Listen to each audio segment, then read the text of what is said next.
अस्सलाम वालेकुम खातिन हज़रात, रवां हफ्ते का पहला हस्ब हाल और आपका मेज़बान जुनैद सलीम। शो में मेरे साथ है नाजिया बेग और हम सबको बहुत अजीजी। अस्सलाम वालेकुम नाजरीन। अस्सलाम वालेकुम नाजरीन, ये रवां हस्ब हाल का पहला शो है जब मुझे शुरू में ही चाय दी गई है और मैं इसके लिए अपने प्रोग्राम के एंकर का बड़ा मशकूर हूँ। गो मेरे प्रोग्राम के एंकर एक दानिश्वर हैं, इनका चाय का खोखा नहीं, मगर फिर भी ये इनके हुक्म से चूंकि मुझे मिली है। I am very thankful to you, sir. Come to the point, please. Yes, I am coming to the अपना topic, coming to topic.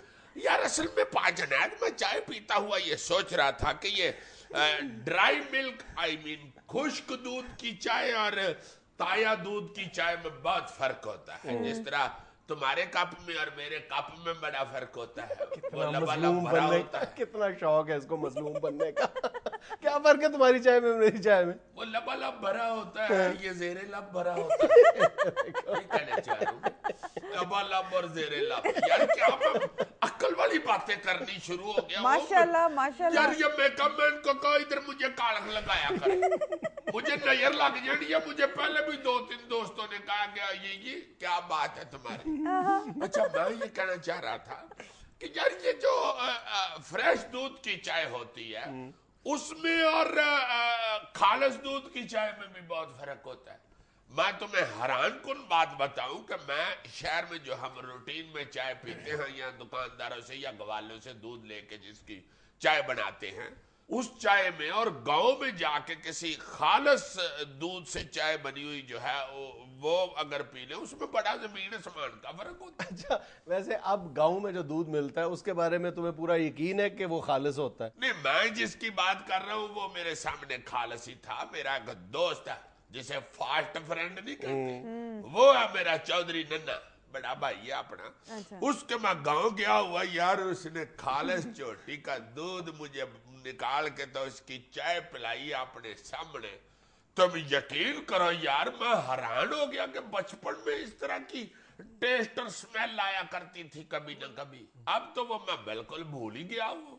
अब तो वाकई तुम ठीक कह रहे हो कि गांव में भी पता नहीं चलता कि दूध खालिस है या। पाकिस्तान में जिस चीज के लिए सबसे ज्यादा कस्में खाई जाती हैं, कुरान उठाए जाते हैं, कलमे पढ़े जाते हैं, वो दूध के खालिस होने के बाद है। इससे ज्यादा मेरा ख्याल है कि कस्में, कुरान और कलमे जो हैं वो या सियासत में किए जाते होंगे या दूध के खालिस होने के बारे में। ये बेतबारी है ना, बदएतमादी है और क्या है। हाँ जी, डॉक्टर सरवर साहब जो हार्ट के बहुत बड़े मुआलज हुए हैं, डेयरी फार्मर भी हैं। हाँ हाँ यार, मगर ये उनका शौक है, कोई कारोबार नहीं है, इसमें पैसे नहीं बचते। यार उनके दोस्त सुहेल अफजल साहब तो कहते हैं बचते हैं पैसे। और यार मक्खन बचता है, बस पैसे नहीं बचते। डॉक्टर साहब कह रहे थे कि ये इतनी को मिलावट है दूध में और इतना झूठ बोलते हैं ये दूध बेचने वाले। जिस दिन इस काम में मिलावट खत्म हो जाएगी और सच शुरू हो जाएगा, तुम बस मेरी यकीन कर लेना कि इस मुल्क में करप्शन का खात्मा हो जाएगा, ईमानदारी की राह पे गामयाब हो जाएगा ये मुल्क। बिल्कुल, I agree. Yes, agriculture की ही एक ये किस्म है, एग्रीकल्चरल इंस्टीट्यूट ऑफ।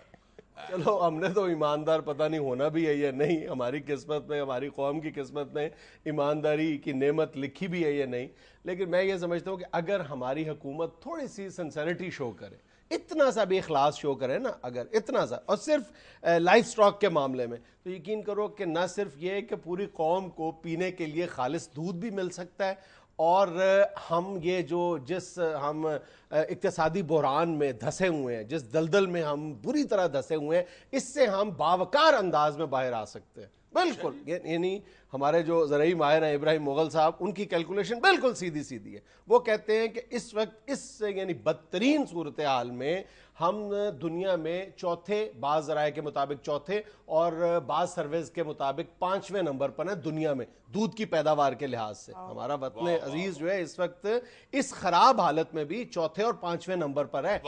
हमारी जो सालाना दूध की पैदावार है वो 35 अरब लीटर है।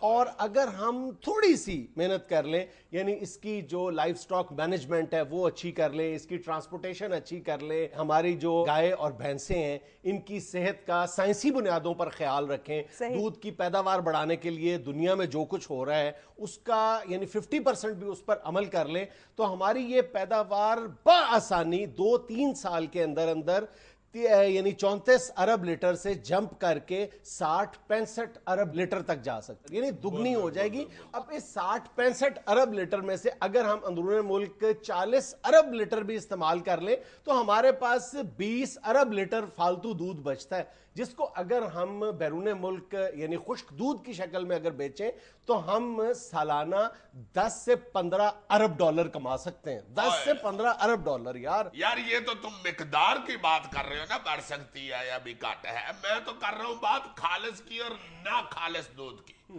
مجھے تو ایک سیانا بندہ کہتا ہے کہ ہمارے پیارے ملک پاکستان میں اب خالص دودھ صرف کٹے کو ملتا ہے جو بھینس کا بچہ ہوتا ہے. میں نے کہا یار پھر بھی وہ کالا ہوتا ہے تو پھر دفع کرو, کس لیے خالص کے پیچھے کھجل ہو رہے ہیں. فضول بات کر رہے یار تم. نہیں, میں یہ کہنا چاہ رہا ہوں کہ ہمیں بچپن میں کہا جاتا تھا کہ بیٹے دودھ پیو, رنگ سفید ہوتا ہے. ہم اس خوشی میں دودھ پیتے تھے کہ ہم گورے ہو. یار میں بات کر رہا ہوں خالص اور نہ خالص دودھ کی. مقدار واقعی بڑھ سکتی ہے دودھ کی اگر توجہ دی جائے, اگر اس اپنا ڈپارٹمنٹ میں اچھے لوگ اور سمجھدار لوگ سائنٹیفک بنیادوں پہ اگر کام کریں تو تم ٹھیک کہہ رہے ہو سکتا ہے. بھائی مسئلہ تو یہی ہے نا کہ وہ کیا کیا کام ہے جو کیے جانے چاہیے ہم نہیں کر رہے اس حوالے سے. ہاں یہ بتاؤ کہ کیا کیا جائے. بھینس کی منتیں کی جائیں کہ چاچی ساڈی عزت رکھ لے, تیری مہربانی. یا کٹے کو کہا جائے کہ پرا میرے تو نان چھولے کھا رہے کر, دودھ نہ پی رہے کر. ایسا مقدار بڑھانی ہے اس کی. کس طرح دودھ کی مقدار بڑھائی جائے یہ بتاؤ, یا ایک ہی علاج ہے پانی ڈال لو.